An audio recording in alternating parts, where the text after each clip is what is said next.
এই যে রুটি বানাইতেছি 6 বছর আগে আমি এটাও পারতাম না।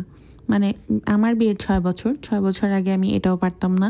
আর বিয়ের পরে এই 5-6 বছর আমি এগুলো করি নাই। এখন আমার সংসার জীবন শুরু হয়েছে 6 মাস 7 মাস, আমাকে এগুলো সবই করতে হয়। আলহামদুলিল্লাহ আমি সবই পারি। আমি আলহামদুলিল্লাহ এমন একটা মেয়ে, সংসারের জন্য বা আমার হাজব্যান্ডের পছন্দের জন্য যেটা দরকার আমি সব কিছু শিখছি, করতেছি। আমার করার সেই আগ্রহটা আছে, সেটা যে কোনো কাজের জন্যই, শুধু স্বামীর জন্য বলে তা না। আমার নিজের প্রয়োজনের জন্য যেটা দরকার আমি করি। আর সবচেয়ে মজার বিষয়, আমি আমার নিজের কাজ অন্য কাউকে দিয়ে করাবো এটা আমি পছন্দ করি না। তো আমাকে শুনতে হয়েছে যে রুটি গোল হয় না বা রুটি বানাইতে পারো না, শ্বশুরবাড়ির মানুষকে কি করে খাওয়াবা, এটা আমাকে আমার শ্বশুরবাড়ির মানুষ থেকেই শুনতে হয়েছে।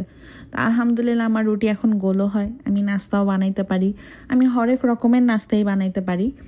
আর এখন হচ্ছে আমার মানে এমন না যে রান্না আমার খারাপ বা আমার রান্না মুখে দেওয়া যায় না। আগে মানুষ বা হচ্ছে আগে যারা খাইতো তারা আর কি এরকমভাবে একটা কমেন্ট করতো। আসলে আগে রান্নাটা এত সুন্দর করে আয়ত্ত করতে পারি নাই, কিন্তু এখন মানে এমন না যে সংসারের বয়স বাড়ছে আমার রান্নার বয়স বাড়ছে, তা না।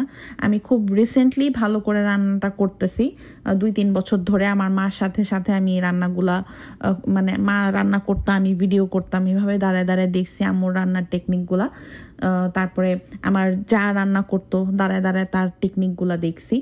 তো আমার মধ্যে ওই আগ্রহটা ছিল, যদি আমার যা আমার ভিডিওটা দেখে সে বুঝবে যে মানে আমি আগ্রহ করে একটা কাজ করতে পছন্দ করি। আর এই রুটি আসলে আমি সত্যিকার অর্থে বানাইতে পারতাম না, আর আমার ওই সাহসটা ছিল না যে আমি করব। তার আমি বলতাম ভাবে আমি পারি না। তো ওই পরোটা বানাইতে পারতাম, একটা পরোটা বানায় আমি কি খুশি হয়েছিলাম সেটাও সে দেখছে, যে প্রথম আমার পরোটা হয়েছে, এরকম একটা অবস্থায় ছিল। তো মেয়েরা আসলে সময়ের সাথে পরিস্থিতির সাথে সব কিছুর সাথে খাপ খাইয়ে যেমন নেয় শিখেও যায়, এমন না যে পারে না।